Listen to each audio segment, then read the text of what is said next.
Hello guys, मैं मुकुल आप सबका स्वागत करता हूं मैथ कोर पर, जहां हम कोशिश करते हैं मैथ को समझने की उसके कोर तक। आशा करता हूं आप सब लोग बहुत ही ज्यादा औसम होंगे। तो इसी के साथ शुरू करते हैं आज की क्लास। बच्चों, आज की क्लास में एक्सरसाइज 2.1 पढ़ेंगे, जिसमें सिर्फ और सिर्फ एक ही क्वेश्चन है और उसके 6 पार्ट्स हैं, जो कि मैंने यहां पे ऑलरेडी ड्रॉ करके रखे हैं। सिर्फ तुम्हें इसको देखना है और बताना है, ओके। और जो बच्चे चैनल पर पहली बार आए हैं वो चैनल को जरूर सब्सक्राइब करें और घंटी जरूर दबाएं। सो क्वेश्चन नंबर 1 में बोला गया है the graphs of y is equal to P X, यानी कि जो आपका पॉलिनोमियल है वो x वेरिएबल में are given in the figure below. Figures दी हुई हैं for some polynomials. Find the number of zeros of P X in each case. आपको हर केस में इसके जीरोस बताने हैं ग्राफ्स को देख के। अब सबसे इंपॉर्टेंट बात है पी एक्स। पी एक्स का मतलब है जो आपका पॉलिनोमियल है ना वो x वेरिएबल में है।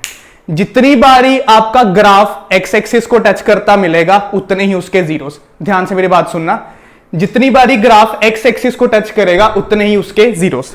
अब यहां पे देखिएगा, y एक्सिस को तो भूल ही जाओ, सिर्फ x एक्सिस को देखना है। अब पहले पार्ट में ये एक स्ट्रेट लाइन सिर्फ y एक्सिस को टच कर रही है, x एक्सिस को नहीं टच करी। इसका मतलब फर्स्ट पार्ट में कोई भी जीरो नहीं है, क्योंकि अगर x एक्सिस को टच ही नहीं कर रही तो इसका कोई जीरो भी नहीं है। बढ़ते सेकंड पार्ट में, अब ये जो ग्राफ है ये आपका y एक्सिस को यहां टच कर रहा है, y एक्सिस हम काउंट नहीं करेंगे। x एक्सिस को टच कर रहा है ये यहां पे, और वो टच कर रहा है सिर्फ एक बारी, तो इसके जीरोस हुए ओनली 1। फिर आते हैं थर्ड पार्ट में। अब थर्ड पार्ट में ये ग्राफ x एक्सिस को टच कर रहा है यहां पे और यहां पे, यानी कि 3 बारी ये x एक्सिस को टच कर रहा है, तो इसके आए 3 जीरोस। बच्चों, तुम्हें पता है मैथ्स एक बहुत लॉयल सब्जेक्ट है, बिल्कुल बेवफाई नहीं करता जब तक तुम उसके फॉर्मूलाज और कंसेप्ट अच्छी तरह से यूज करो, कभी तुम्हें धोखा नहीं देगा। अब पार्ट फोर्थ में ना ग्राफ x एक्सिस को टच कर रहा है यहां और यहां पे, यानी कि 2 बारी, तो इसका मतलब हुआ इसके हुए 2 जीरोस।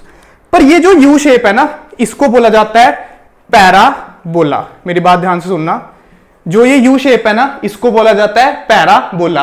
कौन बोला? पैराबोला।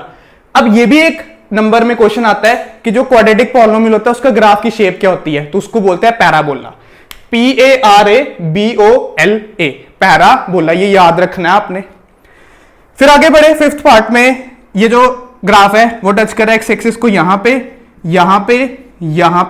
और यहां पे, यानी कि 4 बारी एक्स एक्सिस को ग्राफ टच कर रहा है, तो इसके जीरोस हुए 4। और सिक्स पार्ट में एक्स एक्सिस को टच कर रहा है 1, 2 और 3, तो इसके जीरोस हुए 3।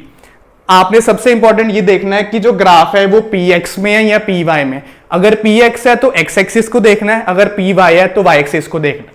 सो ये थे आपके फर्स्ट एक्सरसाइज के फर्स्ट क्वेश्चन के 6 पार्ट्स।